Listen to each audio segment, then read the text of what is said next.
Time to pull up a chair. We've got another great story for you today in the rLounge. But every so often, someone shows up not with condolences, but with questions about the will. You know the type. They couldn't be bothered to visit when Grandma was alive, but the minute her obituary hits the paper, they're suddenly experts on probate law and what she would have wanted. Today in the rLounge, grief has a way of revealing true colors, and sometimes those colors are money green. Brother expected me to share Grandma's inheritance, so I sent him the funeral bill instead. Throwaway account because my brother knows my main. I, 32 male, and my brother, Jake, 36 male, have had a complicated relationship since we were kids. Our parents died in a car accident when I was 8, and our grandmother took us in and raised us. She was an amazing woman who sacrificed everything for us. She worked 2 jobs to make sure we had everything we needed, helped us with homework, and never missed a single school event despite her exhaustion. I've always been close with my grandmother. Even after I moved 3 hours away for better opportunities, I made sure to visit at least twice a month and called her every other day. Jake, on the other hand, barely acknowledged her existence despite living only 30 minutes from her house. He'd show up on holidays sometimes, usually just to ask for money and then disappear again. About 4 months ago, I got a call from the hospital saying my grandmother had been admitted with severe pneumonia. I immediately took time off and drove the 3 hours to be with her. When I arrived, the nurses told me no one else had been there to see her yet, even though she'd been admitted the day before. I called Jake to let him know what was happening. His response, "Oh, that sucks. I'm really busy right now, though. Let me know if anything changes." I told him she was seriously ill and he should come see her. He promised he would try to make it tomorrow. For the next 3 days, I barely left my grandmother's side. I slept in that uncomfortable hospital chair, only leaving to shower at her house and grab fresh clothes. The doctors told me her condition was deteriorating rapidly and she likely wouldn't recover. I called Jake again and told him he needed to come say goodbye. He again promised to come tomorrow, but never showed. On the 4th day, my grandmother passed away with only me at her bedside.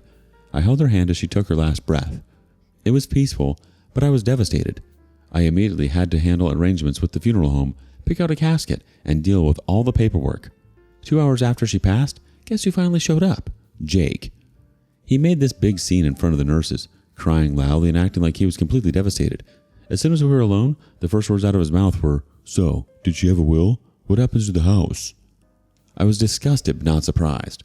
I told him I was meeting with her lawyer the next day and would let him know about funeral arrangements. He barely seemed interested until I mentioned the lawyer. Then suddenly he was full of questions about our inheritance. The meeting with the lawyer revealed that my grandmother had updated her will 3 years ago. She left everything to me. Her house worth about $320,000, savings of $175,000, and all her personal belongings. The lawyer explained that she had specifically excluded Jake after he borrowed $30,000 from her and never paid it back. Apparently, she had given him multiple chances to start repaying the loan, but he always had excuses. I called Jake to tell him about the funeral arrangements. He sounded bored until I mentioned I'd met with the lawyer.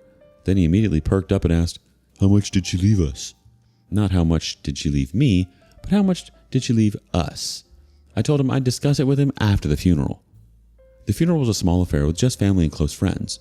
Jake showed up 15 minutes late with his wife and kids, all dressed in casual clothes like they were going to a backyard barbecue. While everyone else was paying their respects, Jake spent most of the time on his phone. During the reception afterward, he cornered me and demanded to know about the inheritance. I finally told him that grandmother had left everything to me. He exploded, right there in front of everyone at the funeral reception. He started yelling about how I had manipulated our grandmother into changing her will and cutting him out. He called me every name in the book and threatened to contest the will. His wife had to drag him out as he continued shouting threats. Over the next week, Jake bombarded me with texts about his share of the inheritance. According to him, I was obligated to give him half because that's what family does. He went on about how he needed the money for his kids' college funds and home renovations. I ignored most of his messages, which only made him angrier. Then he showed up unannounced at my apartment. He tried a different approach this time, bringing up childhood memories and talking about how grandmother would have wanted us to share. He suggested I should do the right thing and split everything 50-50. I reminded him that he hadn't visited grandmother in years and had borrowed $30,000 that he never repaid.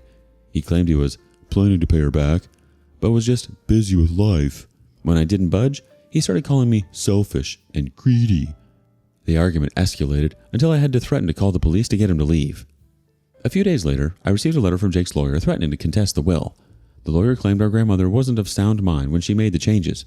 I immediately contacted the grandmother's lawyer, who assured me the will was solid. She had been evaluated by a doctor before making changes specifically to prevent this kind of challenge. Meanwhile, Jake started spreading lies about me. I began receiving nasty texts from his wife and calls from relatives I barely knew, all telling me I should do the right thing and give Jake his fair share. Fast forward when I received the funeral home bill, the total was $12,500. I had already paid a $5,000 deposit and the remaining balance was due. That's when I got an idea. I created a detailed spreadsheet of all the funeral expenses, the casket, the service, the flowers, the reception, everything. Then I emailed it to Jake with a note saying that since he wanted half of everything related to grandmother, he should pay half of the funeral expenses. I requested his fair share of $6,250 and included my bank details for the transfer. His response was immediate and explosive. He called me, screaming that I should cover the funeral costs from our inheritance. I calmly explained that if he wanted to share in the assets, he needed to share in the expenses. He called me petty and vindictive before hanging up and blocking my number. None of our relatives who had been harassing me about sharing the inheritance offered to help with the funeral costs either. Funny how that works. I paid the funeral bill myself and started the process of cleaning out grandmother's house. I found old photo albums, letters, and mementos that brought back wonderful memories of the woman who raised us. I also found a journal where she had written about her disappointment in Jake and her worry that he would waste any money she left him on gambling and frivolous purchases. She had written that she changed her will because she wanted her assets to go to someone who would appreciate them and use them wisely. A week later, I received a formal legal letter from Jake's lawyer demanding half of the inheritance and threatening a lengthy court battle if I didn't comply. I hired an estate attorney who confirmed the will was ironclad. What's more, my attorney discovered something shocking. Jake had attempted to get a loan using grandmother's house as collateral 4 years ago. He had forged her signature on some documents, but the bank had called her to verify, and that's how she found out. This was the real reason she had changed her will. I was furious.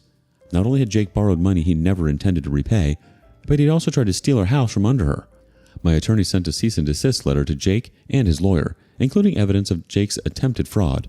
The letter made it clear that if Jake proceeded with his challenge, he would countersue for harassment and legal fees. One day, Jake showed up unannounced. He demanded to take items he claimed grandmother had promised him, her antique jewelry collection, silver flatware, and some valuable paintings. I refused, reminding him that the will specified all belongings were to go to me. He tried to force his way into the house, but I blocked the door and threatened to call the police. He left, shouting that I would regret this. That night, I installed security cameras around grandmother's house. It was a good thing I did because 2 days later, the cameras caught Jake breaking in through a back door. He stole several valuable items, including the jewelry and silver collection he had mentioned, plus family photos and some cash I had in a drawer. I immediately filed a police report and provided the video evidence. The police recovered most of the stolen items from Jake's house, and he was arrested for breaking and entering and theft. He was released on bail the next day and called me, begging me to drop the charges. He claimed the arrest would ruin his career and marriage. I refused, telling him he brought this on himself. Later that day, Jake's wife called me. She revealed that Jake had gambling debts of over $45,000 and had been hoping to use the inheritance to pay off loan sharks who were threatening him. She admitted that Jake had stolen from grandmother multiple times over the years, not just the $30,000 loan. I started receiving threatening messages from an unknown number, implying physical harm if I didn't pay what's owed. I forwarded these messages to the police and my attorney. The police traced the messages to a known associate of a local loan shark. Jake's lawyer dropped him as a client after learning about the attempted fraud with grandmother's house. Jake now faced criminal charges for breaking and entering and theft. His wife filed for separation and took their kids to her parents' house. I decided to sell grandmother's house rather than move in. It held too many memories and I didn't want to live in constant fear of Jake showing up. Plus, I had my own place 3 hours away and a life I had built there. I'm posting this because I need to know if I'm the a-hole for not sharing the inheritance with Jake, despite everything he's done. Some family members are still giving me grief about it, saying I should help him because he's family. But from where I stand, he stopped being family a long time ago. Showing up only when he needs money, ignoring her grandmother when she was sick, then suddenly turning on the waterworks at the funeral just to ask about the will? You did everything right. You were there for her when it mattered, you handled the tough stuff, and you respected her wishes.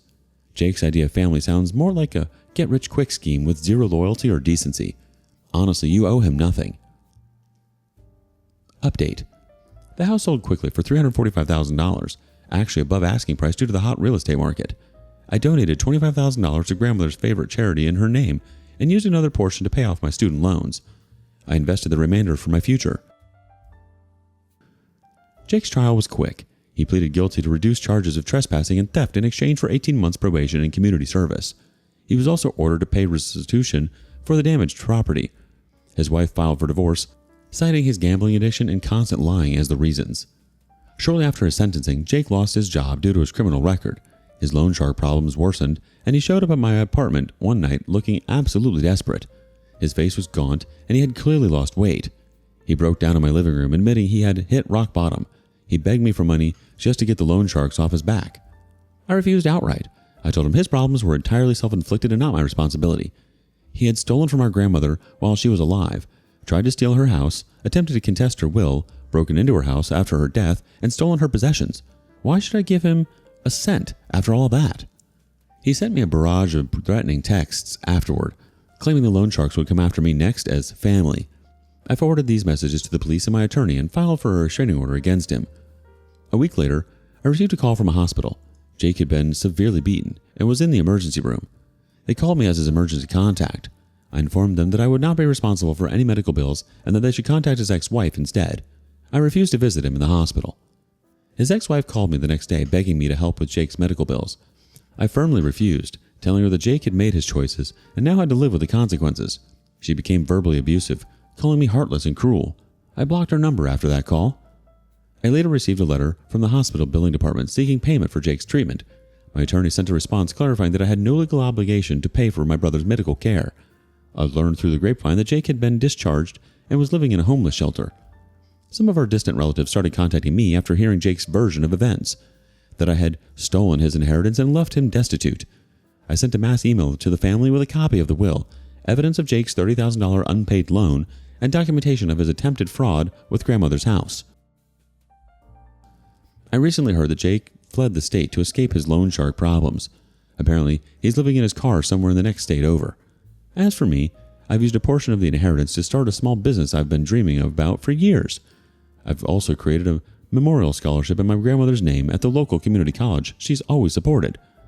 Last week, I received an unexpected package containing grandmother's old photo albums. The package was sent anonymously, but I suspect it was from Jake's ex-wife. The albums include many childhood memories I thought were lost when Jake stole them. Finding these photos brought back wonderful memories. I've moved on with my life and have no regrets about how I handled the situation. My grandmother worked hard her entire life and made a clear decision about who she wanted to inherit her assets. I'm honoring her memory by using her inheritance responsibly and creating something lasting in her name.